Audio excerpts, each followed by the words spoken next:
নমস্কার, শুভ সন্ধ্যা। সবুজ বড় অবুজের তরফ থেকে মৌসুমী গোস্বামী দিদির আমন্ত্রণে আমি সুমিতা এসেছি ছোটদের গল্প পড়ে শোনাবো বলে। প্রথমেই গল্পটা একটা পড়ে শোনাই। সেটা হচ্ছে রাজা ও বানরের গল্প। এক রাজা আদর করে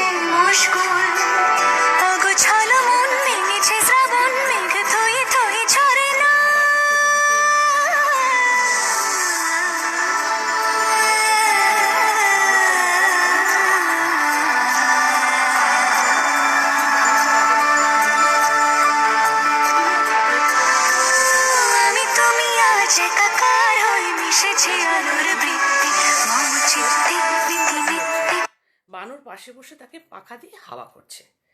এমন সময় রাজার বুকে এসে বসলো একটা মাছি। বানর সঙ্গে সঙ্গে পাখার হাওয়া দিয়ে তাড়িয়ে দিল মাছিটাকে, কিন্তু দুপাক ঘুরে গিয়ে মাছি আবার এসে বসলো রাজার গায়ে। বানরও সঙ্গে সঙ্গে তাড়ালো তাকে। এরকম চললো বেশ কিছুক্ষণ ধরে। মাছি তাড়িয়ে মূর্খ বানর তো রাগে খাপ্পা হয়ে উঠল। যতবার তাড়ায় ঘুরে ফিরে সেই মাছি সেই জায়গাতে এসে আবার বসে। শেষে রেগে মেগে অস্থির হয়ে সে বানরটা হাতে তুলে নিল রাজার একটা তরোয়াল, মাছিটাকে কেটে টুকরো করে দেবে বলে। এটাই তার ইচ্ছে হলো। ঘুমন্ত রাজার বিছানার পাশে তরোয়াল উঁচিয়ে দাঁড়িয়ে রইল সে। মাছিটা আবার যেই এসে রাজার গলার উপরে বসিয়েছে, গলার উপরে এসে মাছিটা যেই বসেছে, অমনি সে ধাঁই করে তরোয়াল দিয়ে রাজার গলায় একটা কোপ বসিয়ে দিল। মাছি তো পলকে উড়ে পালিয়ে গেল।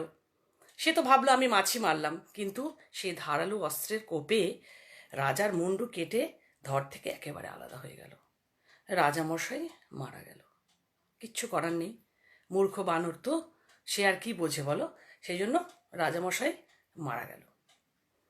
এবার আরেকটা গল্প তোমাদেরকে আমি পড়ে শোনাবো, কিন্তু তার আগে দুটি কথা আমি তোমাদেরকে বলছি ছোট্ট বন্ধুদের।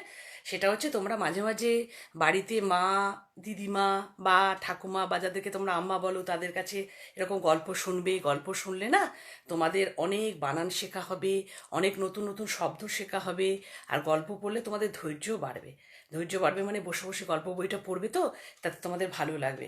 আর হচ্ছে, যারা অভিভাবক আছেন তাদেরকেও বলছি, বাচ্চাদেরকে গল্প মাঝে মাঝে শোনাবেন বা পড়ে শোনাবেন বা বলবেন, তাতে তাদের মধ্যে অনেক কল্পনা শক্তি বাড়ে। সেই জন্যই বলছি আর কি। আচ্ছা ছোট্ট বন্ধুরা, আমি এবার আরেকটা গল্প তোমাদের শোনাচ্ছি। সেটা হচ্ছে ব্যাঙ আর পিঁপড়ের শাস্তির গল্প। ব্যাঙ আর পিঁপড়েকে শাস্তি দিয়েছিল রাজামশাই, তার একটা গল্প। একবার একটা পিঁপড়ে যাচ্ছে তার মামার বাড়ি বেড়াতে। হঠাৎ সেই পথে এসে দাঁড়ায় একটা মোটা সোটা কোলা ব্যাঙ। পিঁপড়ে তখন তার ব্যাঙকে বলে যে, কোলা ব্যাঙ দাদা, আমার রাস্তা থেকে তুই সরে দাঁড়া, আমাকে যেতে দে। ব্যাঙ বলে, আমি আগে যাব, তারপর তুই যাবি। এইভাবে তো ব্যাঙ আর পিঁপড়ের মধ্যে একটা ঝগড়া লেগে গেল। লেগে যেতে একবার ব্যাঙ কী করলো, অনেকক্ষণ থেকে পিঁপড়েকে বললো, না তুই আগে যাবি না আমি আগে যাব, আমি যেহেতু বড় আমি আগে যাব, আর তুই ছোট তুই পরে যাবি। আর পিঁপড়ে বলছে, না আমি আগে রাস্তার মধ্যে এসেছি, আমি আগে যাব, তুই পরে যাবি। এই করতে করতে ব্যাঙ করলো কি, পিঁপড়ের পিঠের উপরে চেপে বসলো। বসতেই তোমরা তো সবাই জানো ছোট সোনারা, পিঁপড়ে কি করে। পিঁপড়ের যেই ব্যাঙটা যেই পিঠের উপরে চেপে বসলো, সঙ্গে সঙ্গে পিঁপড়ে তার পেটের মধ্যে একটা কুটুস করে কামড়ে দিল। কামড়ে দিতেই তো পিঁপড়ে কামড়ে তো বুঝতেই পারছো ব্যাঙের পেটের ভেতরে কিভাবে জ্বালা করতে শুরু করলো, পেটে প্রচণ্ড জ্বালা করতে শুরু করে দিল। ব্যাঙ তখন এক লাফ দিয়ে ছিটকে পড়লো। ছিটকে পড়ে সে তখন লাফালাফি শুরু করে দিল। লাফালাফি করতে করতে করতে করতে সে সেই সময় তখন করলো কি, একটা সামনে একটা কলা গাছ ছিল, তাকে গিয়ে ধাক্কা মেরে দিল। সেই কলা গাছে ধাক্কা মারতেই সেই কলা গাছ তো খুব নরম টাইপের হয় কাণ্ডটা। সেই কলা গাছ তোমরা নিশ্চয়ই আশেপাশে বাড়ির পাশে দেখেছো। সেই কলা গাছ তখন ধপাস করে মাটিতে পড়ে গেল, শুয়ে পড়লো। সেই কলা গাছে ছিল একটা টুনটুনি পাখির বাসা। টুনটুনি পাখি তোমরা দেখেছো নিশ্চয়ই, ছোট্ট হয় টুনটুনি পাখি। সেই টুনটুনি পাখির বাসাটা ভেঙে গেল। কি আর করবে, টুনটুনির যখন বাসাটা ভেঙে গেছে, সে তখন বাসার খোঁজে সেখান থেকে বেরিয়ে, নিজের বাসা ভেঙে যায়, এদিকে ওদিকে ছোটাছুটি করছে। ছোটাছুটি করতে করতে সে তখন গিয়ে কোথায় ঢুকবে, কোথায় আশ্রয় নেবে, এই ভাবতে ভাবতে সে দেখলো কি, একটা হাতি রাস্তা দিয়ে আসছে, হেঁটে আসছে, বিশাল একটা হাতি, এবং সেই হাতিটা ছিল রাজামশাইয়ের হাতি। সে তখন হাতির তো জানো তোমরা বড় বড় কান, সে হাতির কানের ভিতরে দিয়ে সে ঢুকে পড়লো, ঢুকে সে নিজের বাসার খোঁজ করলো, মানে সেখানে গিয়ে আশ্রয় নিল। এবার যেই কানের ভেতরে হাতি ঢুকে গেছে, হাতি ঢুকে যাওয়ার পর হাতির কানের ভেতরে যেই টুনটুনি পাখিটা ঢুকে গেছে, ঢুকে যাওয়ার পরে তখন তো হাতি পাগলের মতো করতে থাকলো, মানে ওর কানের ভেতরে একটা যদি ঢুকে যায় তার তো অস্থিরতা শুরু হয়ে গেল। এতটাই অস্থিরতা শুরু করে দিল হাতি, এদিকে সেদিকে দৌড়াদৌড়ি, পাহাড়ে উঠে যাচ্ছে, জঙ্গলে চলে যাচ্ছে, ছোটাছুটি শুরু করে দিয়েছে।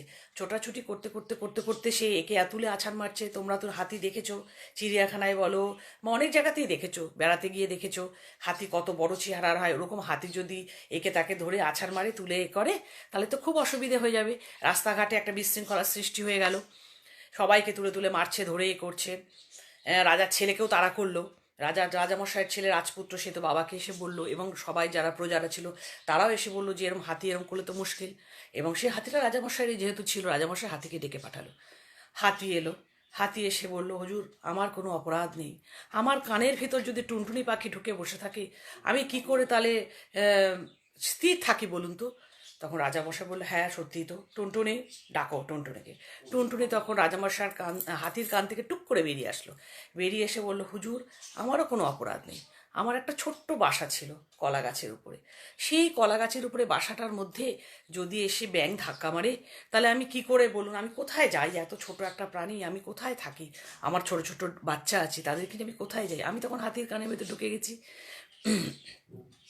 তখন রাজামশাই বলল, না এ তো সত্যি কথা, টুনটুনির তো কোনো দোষ নেই, টুনটুনির দোষ নেই, তাহলে তাহলে কি করা যায়। তখন বললো, তাহলে কার দোষ, বলছে না একটা ব্যাঙ এসে তো আমার ধাক্কা মেরেছে। টুনটুনি তখন বলছে, একটা ব্যাঙ এসে আমাকে ধাক্কা মেরেছে আমার বাসার মধ্যে, তাই ব্যাঙটা না আমার কলা গাছটা পড়ে গেছে, ডাকো ব্যাংকে। ব্যাংকে ডাকা হলো, বোলা ব্যাংক তো থপ থপ থপ থপ করে যথারীতি এসে রাজামশাইয়ের দরবারে হাজির হলো। হাজির হয়ে বলছে, আমার তো কোনো দোষই নেই, আমি যাচ্ছিলাম, পিঁপড়েকে বললাম তুই তো ছোট, তুই আমাকে জায়গা দে, আমি পাশ থেকে চলে যাই, আমাকে আগে যেতে দে, আমার তো চেহারাটা বড়, আমি চলে যাই, তারপরে তুই তা যা তোর মামার বাড়িতে। কিছুতেই তো পিঁপড়ে আমার কথা শুনলো না রাজামশাই, আমার পিঠের উপরে চেপে আমাকে কামড়ে দিল। আর কি জ্বালা, সেই জ্বালার চোটে আমি তখন পাগলের মতো এদিকে লাফাতে লাফাতে গিয়ে আমি কলা গাছে ধাক্কা মেরেছি, আমার কোনো দোষ নেই, ডাকো পিঁপড়েকে, রাজামশাই বলল। তখন সবাই পিঁপড়েকে ধরে আনলো, পিঁপড়ে এলো রাজার দরবারে। আসার পরে পিঁপড়ে বলছে, আমার কি দোষ, আমি যাচ্ছিলাম আমার বাড়ি বেড়াতে, আর এই গোলাব্যাং দাদা কিনা আমার রাস্তা আটকে দাঁড়ালো, কেন ও আমাকে, আমি তো ছোট্ট মানুষ, আমি চলে যেতাম, আমাকে ওর জায়গা দিতে পারতো না, দিল না কেন আমাকে, আর আমার পিঠের উপরে চেপে বসলো, জানেন জানেন রাজামশাই, তাহলে তো আমাকে তো কামড়াতেই হবে, নিজেকে রক্ষা করার জন্য আমি ওর পেটে কামড়ে দিয়েছি। তখন রাজামশাই বললো, খুব মুশকিল, সত্যি তো, কি করা যায়।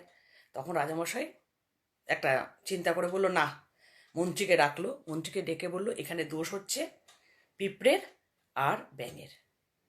পিঁপড়েকে বললো, রাজা মন্ত্রীমশাইকে বললো, তুমি কোতোয়ালকে বলো, মানে যারা রাজার শাস্তি টাস্তি দেয় রাজামশাইয়ের দরবার থেকে, তাদেরকে ডাকো, ডেকে তাদেরকে বলো, কোতোয়ালকে বলো পিঁপড়ের পেটে দড়ি দিয়ে বেঁধে ঝুলিয়ে রাখতে, আর ব্যাঙকে জল বিছুটি দিয়ে পিঠে মারতে।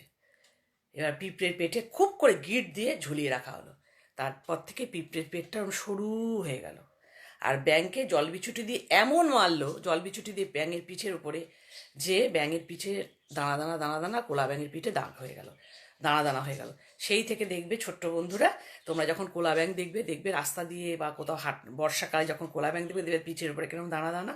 সেই থেকে রাজামশাইয়ের মারের চোটে ওর পিঠে দানা দানা বেরিয়ে গেল। কেমন লাগলো গল্পটা? এটা ছোট্ট গল্প একটা, তোমাদের ভালো লাগলো কি না আমাকে জানিও, আর আমার অনেক ছোটরা অনেক অনেক অনেক ভালোবাসা নিও। তবে আরেকটা কথা বলি, আশা করি তোমাদের গল্প দুটোই ভালো লাগলো। এরকম তোমরা রোজই কিছু না কিছু গল্প শুনবে, শোনার চেষ্টা করবে, বা ঘুমোতে যাওয়ার সময় ছোট্ট ছোট্ট গল্পের বই পড়বে, দেখবে তোমাদের অনেক কিছু শিখতে পারবে, আর অনেক ধৈর্য বাড়বে, অনেক কিছু বাড়বে, অনেক শব্দ বাড়বে, বা যে যে ভাষায় পড়তে চাও পড়ো, সেটা পড়তে পারো। আর একটা কথা বলি, বাড়িতে থাকো, সাবধানে থাকো, সুরক্ষিত থাকো, এখনও কিন্তু ভ্যাকসিন আবিষ্কার হয়নি, ভালো থেকো, সুস্থ থেকো। ঠিক আছে, আজ এই পর্যন্ত থাক, শুভরাত্রি।